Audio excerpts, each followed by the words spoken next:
to the Bet On Me podcast, the ultimate resource for softball players looking to take control of their training and reach their full potential. I'm your host, Krista Stoker, and on this show, we'll be discussing everything from taking a holistic approach to your training to data-driven strategies for maximizing and growing yourself, not only on the field, but off. At S2 Breakthrough, we believe that athletes should lead their own journey and push past any perceived ceilings on their talent. So join us as we explore the world of softball player development and help you bet on yourself. Because when you bet on yourself, you can't lose. First off, thanks for having me. Pretty excited about this opportunity and be able to talk to the softball world out there. For me, I grew up in Houston and played baseball growing up, and back in the day, this is like mid '90s when I graduated high school, and my high school was pretty good in softball. It was a pretty good area in Houston, and a year behind me, a player named Krista Williams. We went to the same high school, and she was on the Olympic team back then, and it's kind of softball was on the big stage at our high school, so kind of got introduced to softball in that realm. And when I went to college, I went to Texas A&M and ended up being a manager and, worked under Coach Evans. And she offered me a chance to do that. And from there, coached travel ball for a couple of years. And after I graduated, kind of in a junction or, try to make a decision of what I was going to end up doing. And, I had a ag business degree and, enjoyed the strength and conditioning world a little bit. And softball was an option and, just tried to, see what was going to happen and end up getting on as an assistant at McNeese State. And pretty much the rest is history from there. It's kind of crazy how things happen. When I went to school, I had no idea that I'd be doing this today so it's pretty neat. Yeah, that's awesome. I think obviously, while we would all love to know your hitting secrets, it's a little easier on the podcast to talk through some of the non-physical side of things. And I think obviously, as I've watched your career over the past few years, it's been pretty awesome to watch you transform offenses. And so without the physical side of things, what are some of the biggest transformations you've had to do as you go into new staffs as far as mental approach and how you approach hitting generally? Yeah, I think a lot of times when, we watch some of our stars on TV, right? Whether it's softball, baseball, really any sport, you see and you remember those moments where, they were heroes, right? And they had the big home runs to walk a game off, or it's like all those clutch moments that they came through and, or a team throughout the span of a year had a great offensive year. I think the thing that it tends to be missed or people don't think about are the negative times and when things are not going right. Like looking overall, and it's like, yeah, we've been fortunate to have success, but there's also some hard times as well. Managing those times is crucial, and players having perspective and having some form of reset, and just fundamentals to get back on track.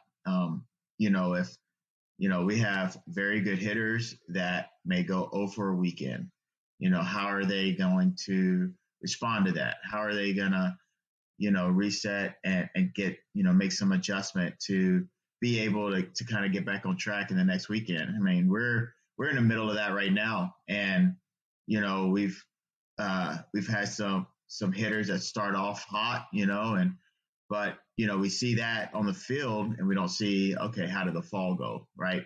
Maybe they struggled all fall.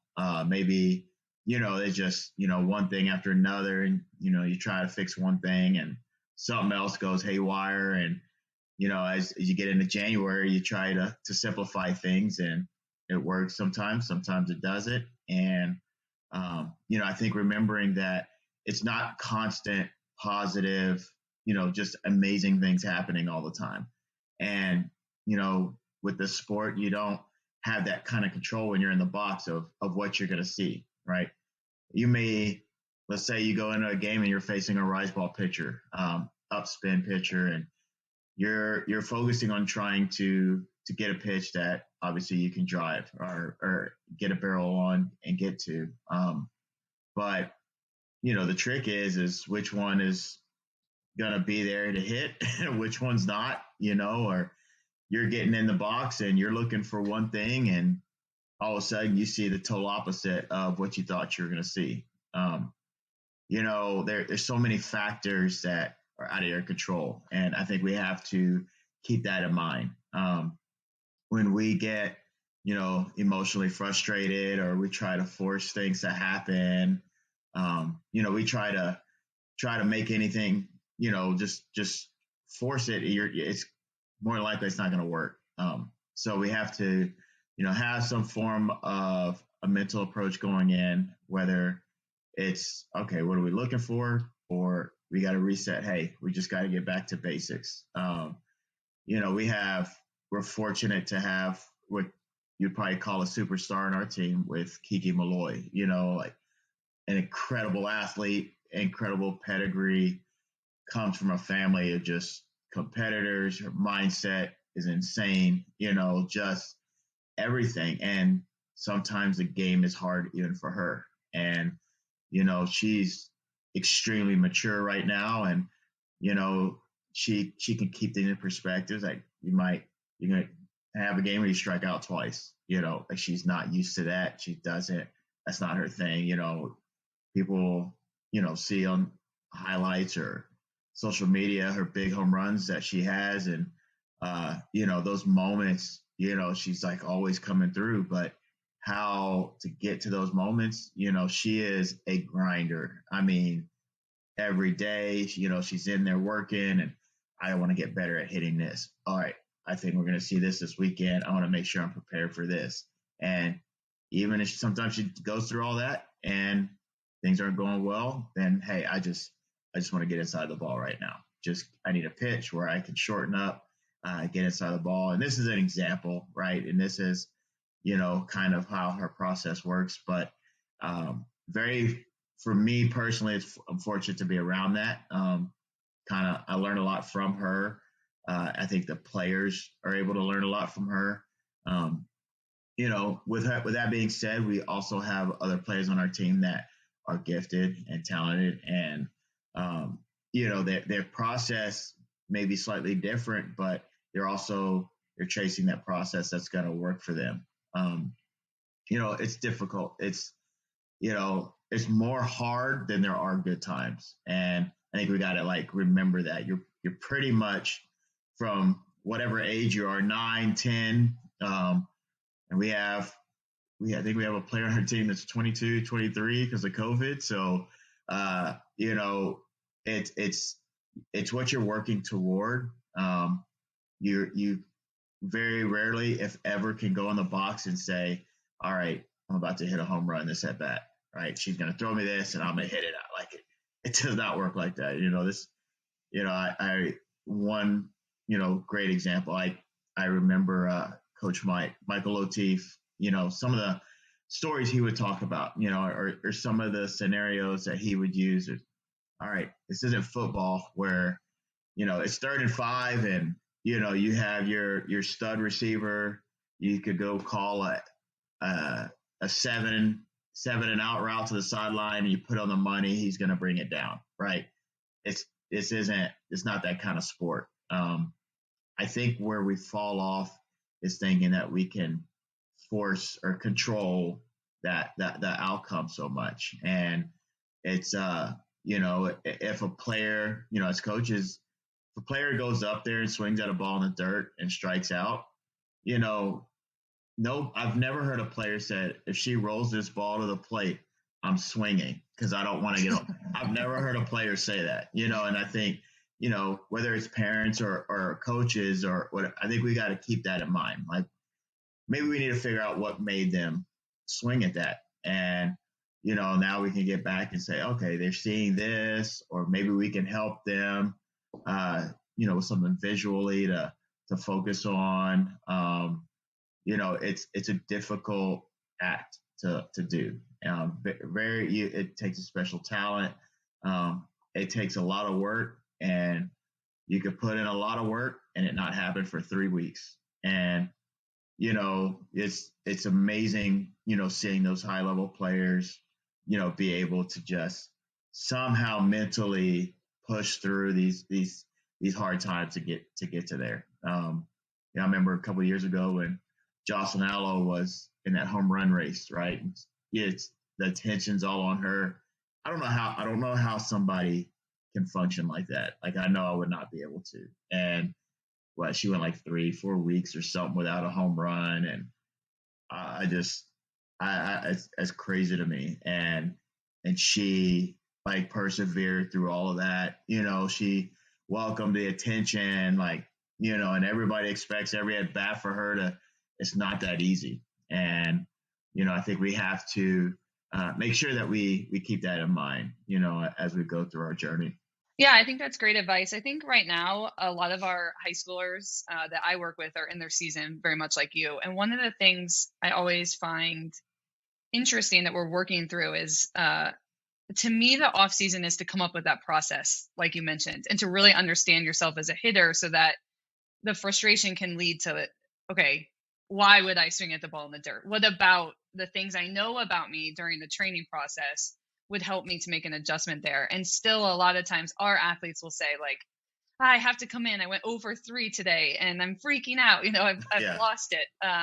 So how do you navigate that experience? Like, do you see that a lot also at the collegiate level? And how do you guys walk through what is my adjustment when I have the inevitable failure, which comes with playing softball? How do I sort of reflect on that, make an adjustment? It isn't like, oh, nothing happens. It's not, I know a lot of times people say like flush it. And I think it's like sort of, but also make an adjustment. So what does that look like for your hitters? I'm not going to say, it's harder one or another, and it's all different hard.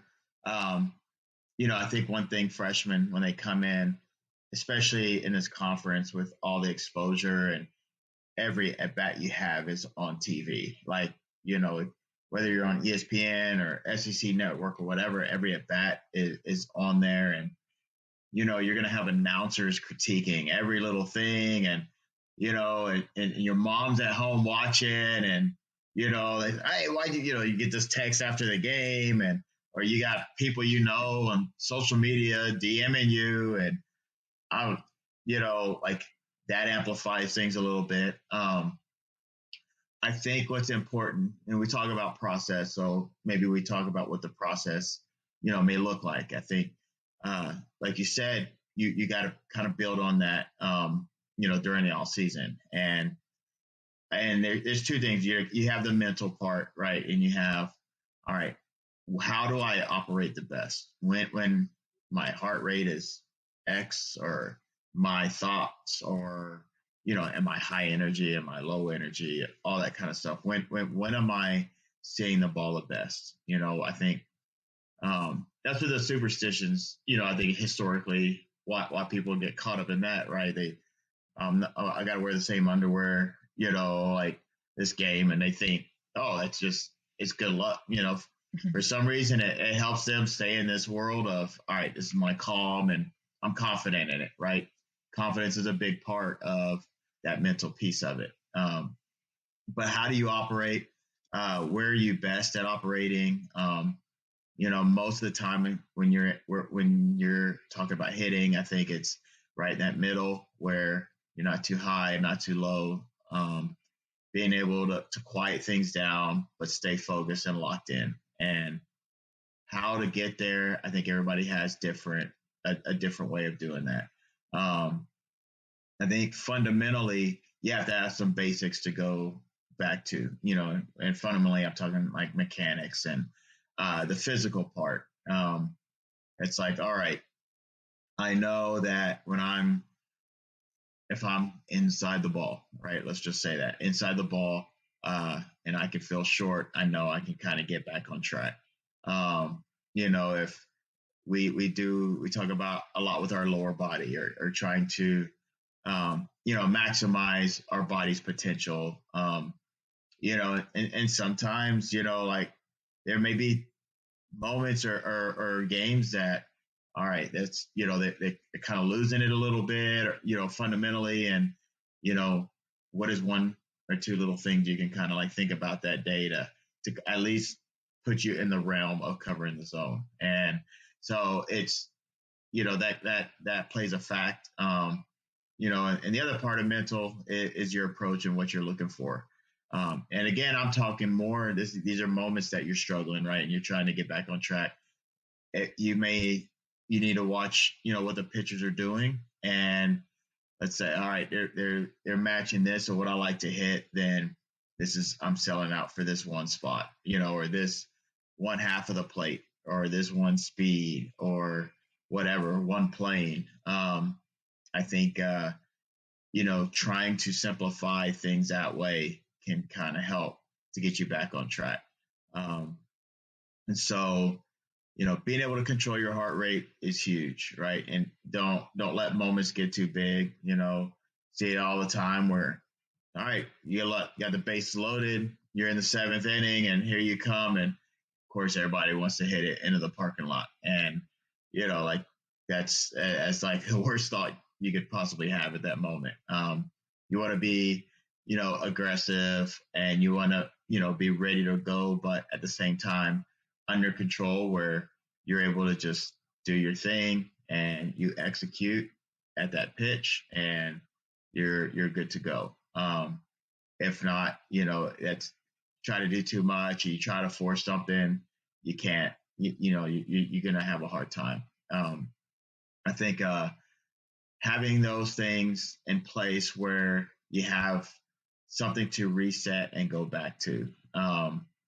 If it's like I'm just going to see it and hit it all the time, I don't know anybody that is very successful doing that. That's not I'm just going to go hit a strike. Like I not at the higher level you go, the better the pitching, you're going to get carved apart. And so, it may work at lower levels, but I think one thing, as kids are growing up and they're starting to have some success at, if they're 11 years old and they're destroying every pitcher, it would not hurt for them to at least start kind of thinking about the game a little, and maybe understanding, oh, okay, they're changing speed, so I'm going to look for this, or I'm going to try to hit the ball to right center, or I'm going to try to get inside and pull the ball into the gap in left center, whatever.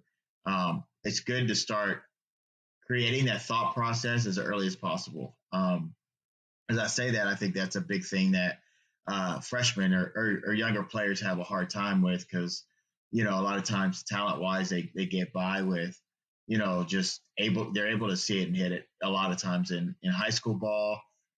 Travel depends on, who you're playing, but, it can't, you face a good pitcher and you get mowed down, you can't just say, oh, I just had a bad game. Like what do we got to do to get to that pitcher next time? And college, it's like all the time you're facing those good ones. So what do we need to do to be able to hit them? But it can be trained, or at least worked on younger. And I think the players that think the game already, it doesn't take them that long to adjust.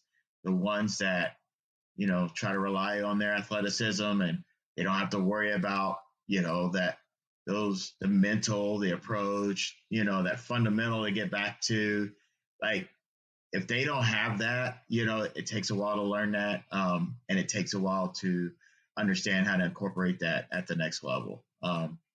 It can be, demoralizing in that, and that little transition, and that emotional piece of it, being able to control and reset, get back to fundamentals, that's everything. We work on it all the time. Is it easy? No. We work on it all the time. We still have people that they have a hard time with it. But it's also going to help them, down the road as we get back on track. Yeah, I think that's good. I think you guys have in-game data for yourselves, so Yeah. this might be relevant to that.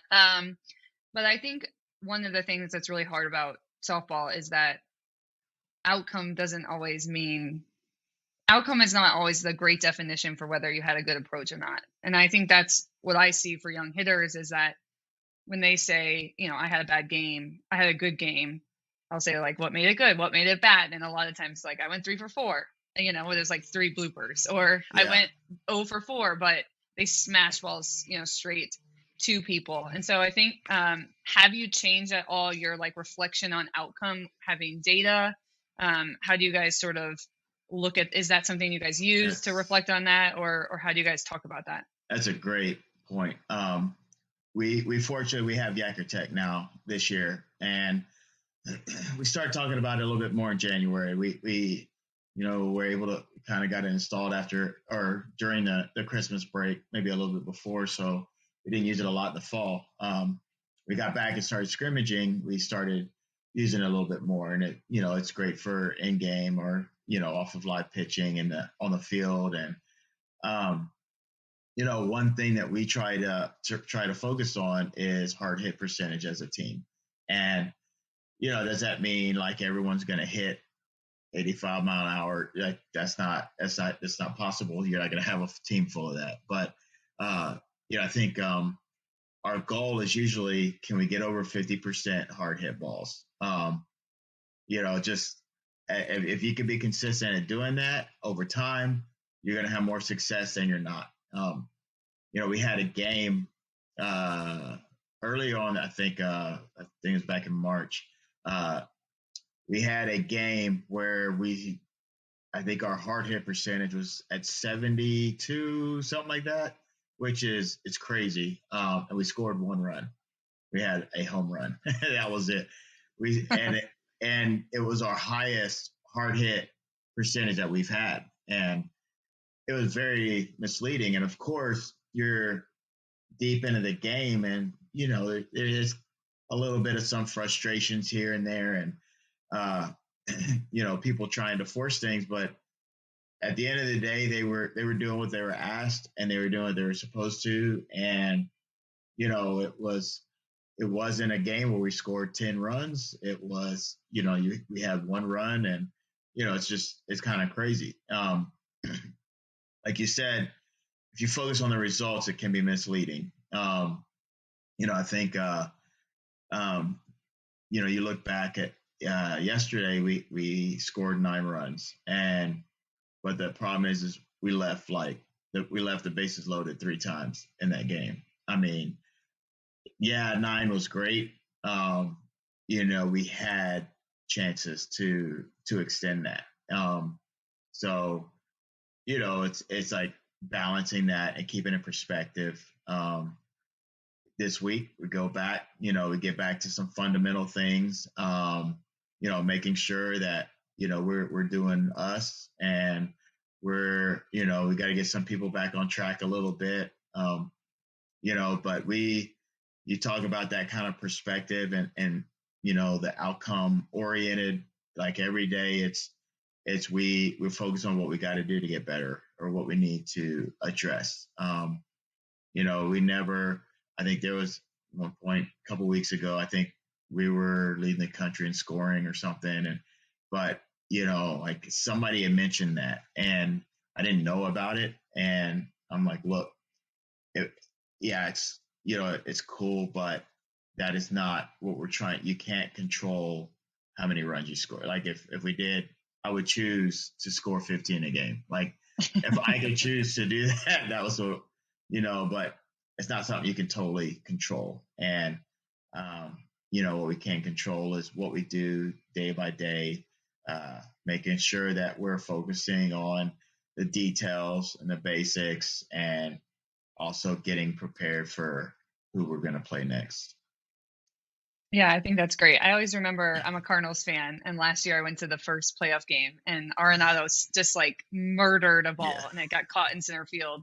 And after the fact, I saw some stat that like the exit velocity and the distance would have been a home run in like 95% of parks, the place he hit it at Busch Stadium. So I think it's just maybe that example feels more obvious to people that he knew, like, I just missed that. But stuff like that happens all the time in our game. And I think having some perspective, I obviously think in-game data helps with that. Some way to quantify that for them to measure outcomes is always helpful. But that, I think, is one of the hardest things of the game, is that sometimes you do everything right. I was like, from the pitching side, sometimes your pitchers, they do everything right and they get such, terrible contact, but the way the terrible contacts, where it goes, just like, things like that happen all the time in our game. So it's really important to keep perspective. Okay. Last question for you, which I told you. So hopefully you have your answer. The last question I have is, we've kind of ended all of the college coaches with this question, which is, what is something you would suggest a possible recruit on their visit asking their potential university? So what is a question you think that would be helpful for them to know the answer to as they are deciding sort of where their home is going to be? So I think kind of going into that question of what you're going to ask, I think as a PSA, prospective student athlete, I think first, take part of the journey in your development. Like, if you're able to be around people that are able to build an understanding, learn from them, and also do like your due diligence. Hey, I'm gonna watch video, like staying on top of that. And that leads into, what I would say a big thing to find out is, what are your plans for me as an athlete? What are your, like, how am I going to reach my potential? And like, what do you see me as being? Why you think I can do that? Why do you think what do I bring to the table that makes you think I can be, this player? And what does that process look like? What is that like day by day? What am I expected to do? I think things along those lines. I think it's a different world, unless you've been like with you guys, like you're working out, you're training, you're functional training, you're doing all of that. And so people that are not used to that, they come in and it's a different world. Like all your workouts are based on, your athletics, your sport, what you're trying to get better at, preventing injuries, being explosive but strong, but all that, you're trying to incorporate all that. And then when you talk about your skill set and what you're trying to get better at, there's a lot of video involved, a lot of measurements. Like we do a lot of exit velo, right? I talked about hard hit percentage. That's our goal. What does that look like? How do you do that? I think making sure that you have kind of an idea of what's out there, and challenge the coaches as well. Like, find out, what does your development part look like? Development's huge in college. Like, that's how you see people, make those big gains and become better. Maybe you want to go to a place where, hey, nobody's gonna say anything to you and just write your name in the lineup and you're gonna do you, and hopefully that works out. But personally, that's, knowing the landscape of college sports and college softball in particular, look and see where am I going to go that's going to allow me to be the best player and person, that I can be. I just want to be the best version of myself. How do I get there?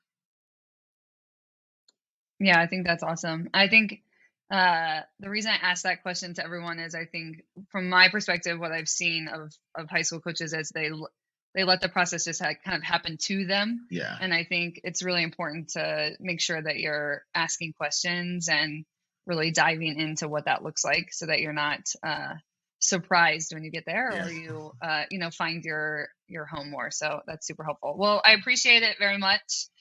Good luck the rest of the season. Looking forward to seeing you. We'll be in Oklahoma City this year, so I'm looking forward to watching you guys there. And yeah, I appreciate it. Thank you very much, Krista. It was good talking to you. Well, S2 Nation, thanks for joining another episode of the Bet on Me podcast. Go out today, bet on yourself, and remember, when you bet on yourself, you can't lose.